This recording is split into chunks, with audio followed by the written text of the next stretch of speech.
Maligayang Pasko mga kapuso! Nandito po tayo ngayon para lutuin ang ating all-time favorite na pansit at humba para sa ating idol. Siyempre gagamitin natin ang ating sekretong pampalasa na Knorr pork cubes.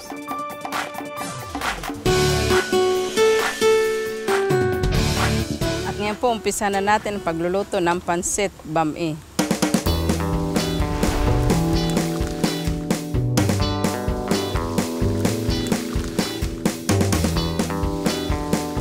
Noche Buena, pag nagsalo-salo kami, ako po yung nagluluto.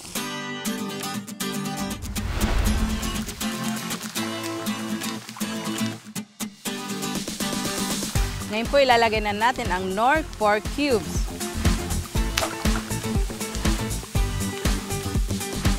Ang nagturo po kasi sa akin ng pagluluto is yung papa ko po. Kasi po siya yung talagang mahilig magluto sa bahay.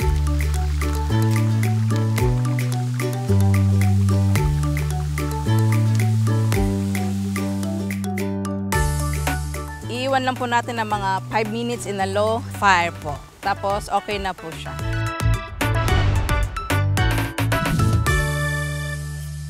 Ngayon po, ang lulutuin naman natin ay pork humba.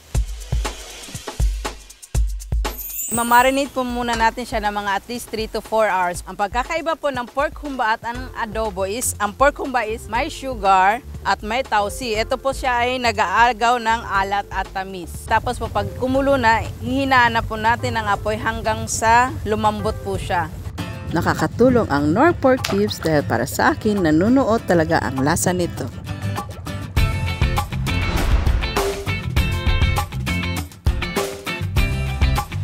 Ito na po ang ating mga niluto para sa ating idolo. Excited na po ako na mapatikman sa kanya ito.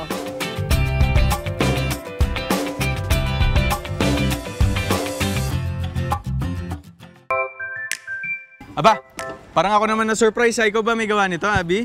Oh, hinanda ko talaga yan para sa'yo kasi pambawi ko. Pambawi. O sige, o. Ano to? Gourmet pansit ba to? Tikman na natin. Ano yung mga pagkain na hindi nawawala kapag Christmas celebration kasama yung family? Ganito talaga. Kasi paborito to ng pamilya namin. Ah, okay. Oo, lalo na itong humba. Ito talaga, hindi ko to makakalimutan kasi nung nabubuhay pa yung papa ko, alam ko paborito niya to eh. Kaya ito talaga yung isa sa niluluto ko tuwing Pasko. Sarap, di ba? Sarap ha? Thank you, Abby. Ang sarap naman na ito. Uy! May pa-fireworks ngayon. Special na special. Wow, tingnan mo, parang yung Tsaka burden. nagliparan yung mga ibon. Ano ba yun?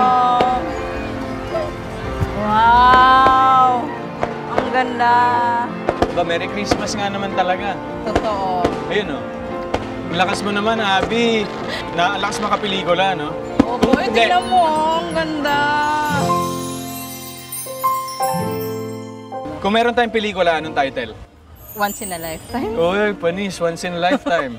Oo naman! Hands down talaga ako sa mga kagaya mong OFW kasi yung sacrifice of nalalayo ka sa pamilya para magtrabaho. Isipin nyo na lang ang kinabukasan ng pamilya nyo. Salamat. Thank you, Abby. Merry Christmas. Salamat. Thank you, Alden. Thank you. Salamat.